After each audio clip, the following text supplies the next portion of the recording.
Good morning, students. At first, I welcome all of you in the second part of the chapter Everything for the Best. Students, कल हमने chapter start किया था और हमने पढ़ा कि कैसे जो राजा था उसका जो एडवाइज़र था प्रताप सिंह, वो कैसे कहता है कि हर बात पे कि सब कुछ अच्छे के लिए होता है, लेकिन राजा को ये सब पसंद नहीं आता है।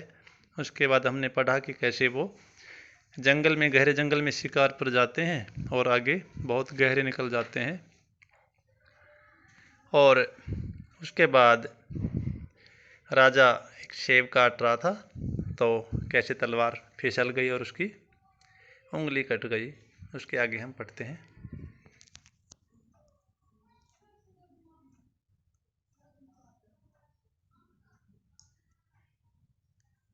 लास्ट में हमने पढ़ा था the sword slipped from his hand and he cut off his finger, कि तलवार उसके हाथ से फिसल जाती है और उसकी उंगली कट जाती है।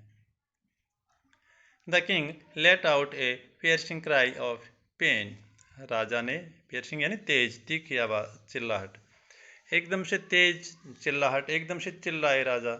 ही was aghast when he saw the bleeding finger.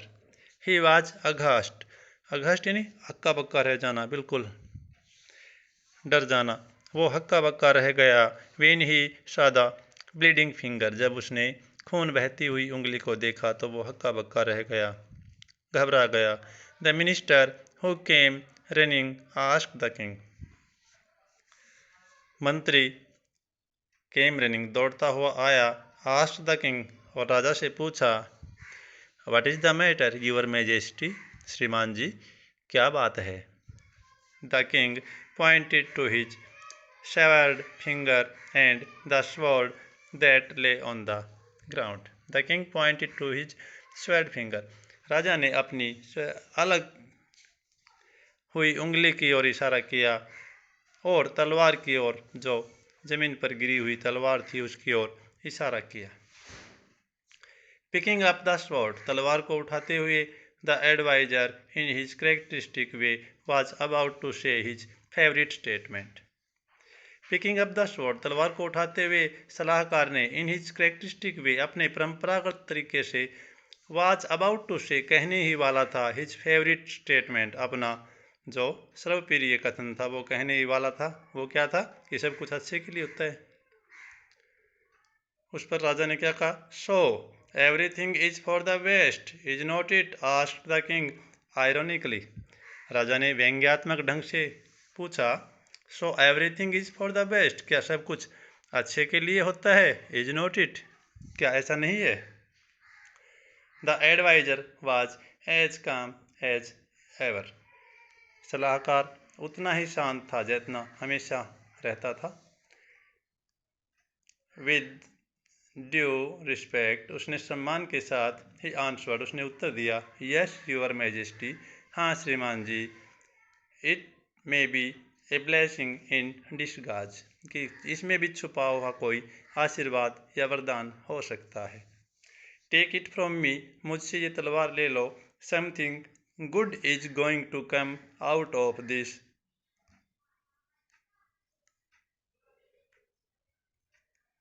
apparent tragic incident, something good is going to come out, कि कुछ अच्छा होने जा रहा है, out of this apparent tragic incident, यह बहुत ही दुखद लगने वाली जो घटना है, अपैरेंट जो लग रही है, प्रतीत होती है, ट्रेजिक दुखद, इंसिडेंट घटना, ये दुखद प्रतीत होने वाली घटना में भी कुछ अच्छा होने वाला है। God has willed it this way, भगवान ने ऐसा ही रचा था। So we should not complain, इसलिए हमें फरियाद नहीं करनी चाहिए, हमें शिकायत नहीं करनी चाहिए। The king could not believe what his adviser had said, जो कुछ उसके सलाहकार ने कहा राजा ने उस पर विश्वास नहीं किया। He could not comprehend how the loss of his finger could be a blessing. He could not comprehend. Comprehend means understand, समझना। वह समझ नहीं सका how the loss of his finger could be a blessing, कि कैसे उसकी उंगली का कटना एक वरदान हो सकता है। The distraught king was sure his courtier was making fun of him. The distraught king was sure, distraught यानी परेशान, परेशान राजा, श्योर उसे परेशान राजा को पक्का विश्वास था, his courtier was making fun of him कि उसका जो दरबारी है उसका फन, मेकिंग फन यानी मजाक उड़ा रहा है, उसका मजाक उड़ा रहा है। In his fury the king ordered Pratap Singh out of his site. गुस्से में उसने प्रताप सिंह को आदेश दे दिया कि मेरी आंखों से ओझल हो जाओ, चले जाओ यहाँ से। Seeing that he had Indeed enraged the king, यह देखकर कि उसने वास्तव में राजा को enraged कर दिया है, मीन्स क्रोधित कर दिया है, गुस्से में ला दिया है।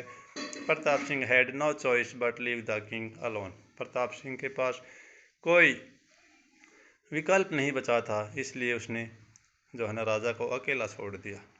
इन हिज हंगर एंड पेन, भूख और दर्द में the king fell into an uneasy sleep, राजा परेशान होकर सो गए। As he lay at the foot of a tree,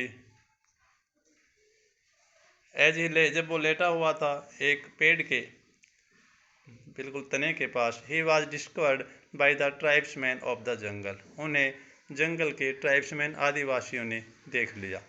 who in the last day of their great annual festival, जो अपने वार्षिक उत्सव के आखिरी दिन were seeking A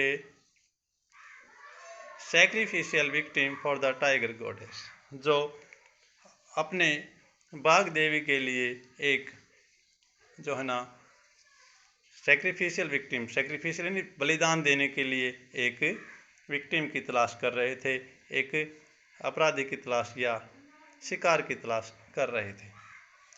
they were delighted to find such a handsome victim, और ऐसा शिकार पाकर, ऐसा सुंदर शिकार पाकर वे बहुत खुश हुए। दे सीज्ड द किंग, उन्होंने राजा को पकड़ा, bound his hands and feet and carried him away, उनके हाथ और पैर बांधे और उन्हें ले गए। The warriors were in their colourful costumes with plumes, जो योद्धा थे वो अपने रंगीन पोशाक में थे, विद प्लूम्स, प्लूम्स क्या होते हैं, जो ऊपर टोपी पे पंख लगाते हैं, कलगी बोलते हैं जिसको, उस पर कलगी लगी हुई थी। एंड होल्डिंग द स्पीयर्स, और भाले पकड़े हुए थे वो।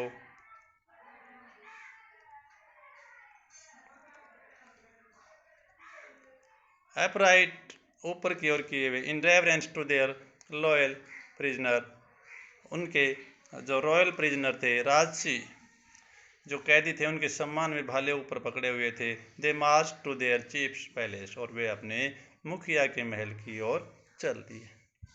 ओके स्टूडेंट, आज सेकंड पार्ट में हम इतना ही पढ़ेंगे, कल इस चैप्टर को कंप्लीट करेंगे। आप वर्ड मीनिंग और चैप्टर को अच्छे से पढ़ लें। एक बार आपको फिर से रिमाइंड कर रहा हूँ मैं, कल से आपको लेसन 1 और 2 को कंप्लीट रिवीजन करके रखना है, कल में उसको ऑनलाइन सुना जा सकता है। Okay, thank you.